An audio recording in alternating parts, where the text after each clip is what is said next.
Bonjour et bienvenue à cet entretien passionnant avec Marc Antonini, directeur des recherches au CNRS, sur le thème du stockage des données basé sur l'ADN. Et faites attention, pas de stockage d'ADN, mais stockage à travers l'ADN.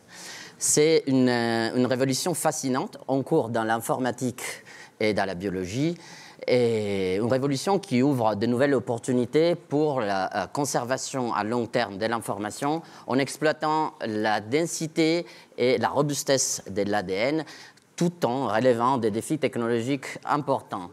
Sans plus tarder, Marc, merci d'être ici avec nous.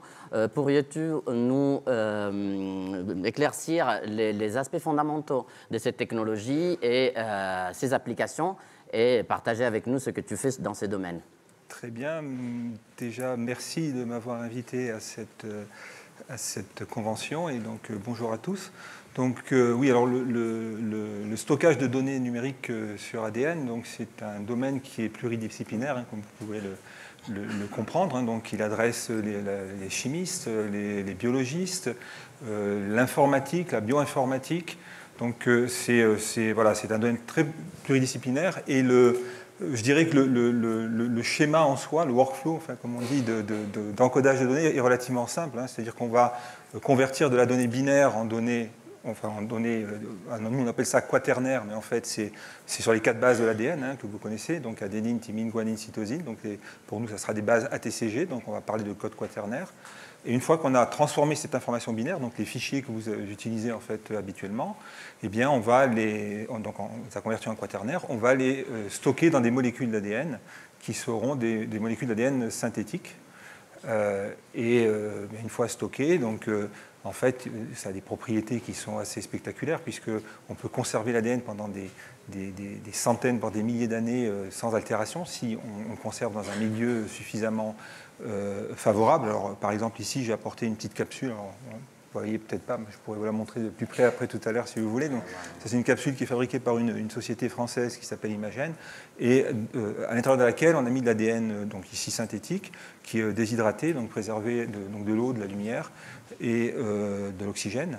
Et dans ces capsules-là, la demi-vie est estimée à 500 voire 1000 ans, donc à température ambiante. Ça veut dire une fois qu'on a stocké et synthétisé notre ADN, eh bien, on peut le conserver à température ambiante sans émission de gaz à effet de serre, donc pendant long terme. Alors après, évidemment, dans le processus, il faut arriver à récupérer cet ADN et donc on utilise en fait des solutions qui sont assez classiques dans le domaine de la biologie, c'est le séquençage. Hein. Donc alors, dans ce cas de stockage particulier de la capsule, on va ouvrir la capsule, récupérer l'ADN, le réhydrater, et puis donc, faire l'amplification PCR et puis séquencer.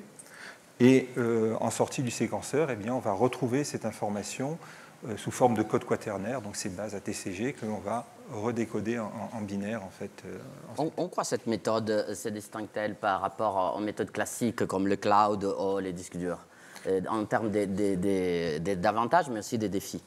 Alors, les avantages, donc, on a dit, donc c'est une solution qui est pérenne, hein, puisqu'on peut conserver pendant sur le long terme à quasiment zéro consommation énergétique.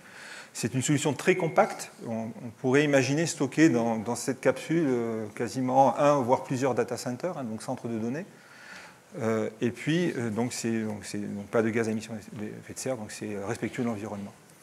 Alors après, au niveau des défis, surtout, je dirais l'avantage par rapport à un disque dur, à une bande magnétique, c'est qu'on n'a pas besoin de migrer la donnée. C'est-à-dire qu'une fois qu'on a stocké dans l'ADN, comme c'est stable, c'est robuste, on a des clones, des copies en fait de ce qu'on a stocké.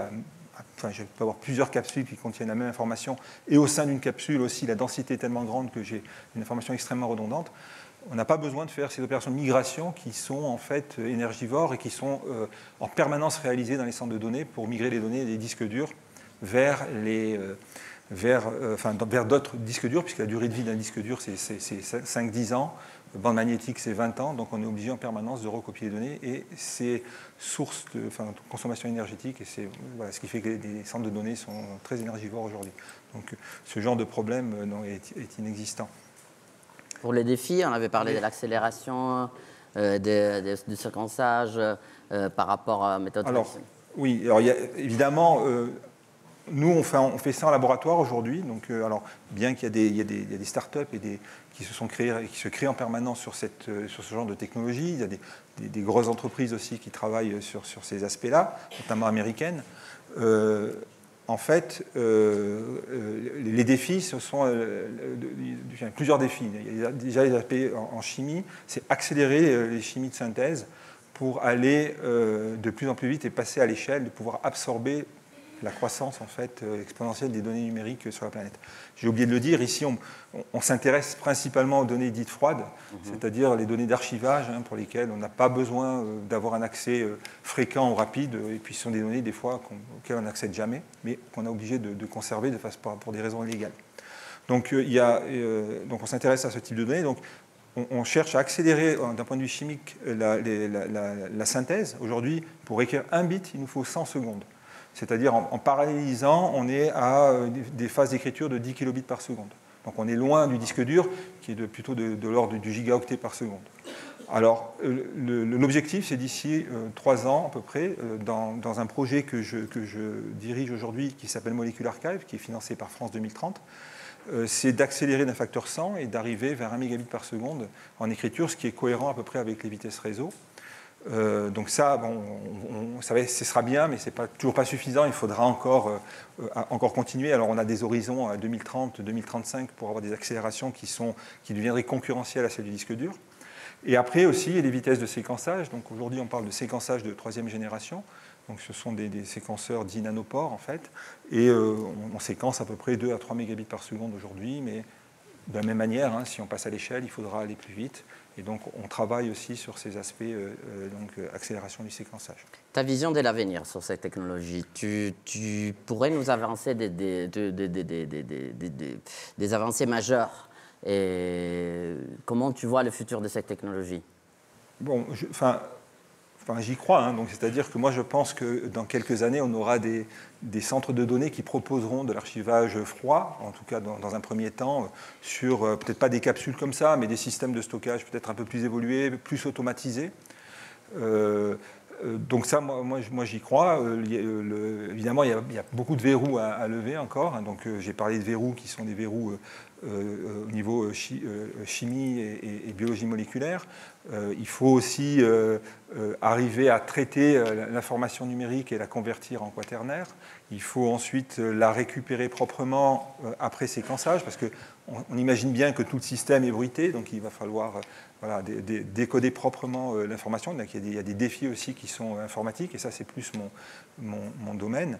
La problématique de l'accès aléatoire aussi, par exemple. Donc si dans une capsule, je dirais, vous avez mis un centre de données, vous avez plusieurs milliards de fichiers, vous voulez récupérer un fichier, vous n'allez pas séquencer tout le data center, parce que ça serait inimaginable. Donc il va falloir faire des solutions hybrides, à la fois de structuration de la donnée informatique et moléculaire, pour faire l'adressage moléculaire et extraire les brins d'ADN qui représentent la donnée binaire que je veux décoder. Donc il y a des défis majeurs et à lever, des verrous à lever, mais c'est une technologie, aujourd'hui, beaucoup de personnes y croient, beaucoup d'entreprises y croient. Il y a une grosse mouvance aux États-Unis en fait vers le stockage sur ADN, avec une alliance qui s'est créée. En France, on essaye aussi, donc avec mon projet, de porter une solution qui serait a priori en tout cas au départ souveraine, puisqu'en France on a quand même toutes les compétences de bout en bout de la chaîne de stockage. L'Europe aussi s'intéresse dans ce genre d'activité, a lancé l'année dernière un appel à projet, donc Pathfinder, pour le stockage sur ADN synthétique. Alors j'ai oublié de dire aussi quelque chose, il y a une autre application, on en avait parlé, qui n'est pas forcément, c'est du stockage aussi, c'est du stockage d'informations sur les molécules, mais pour le marquage et la traçabilité.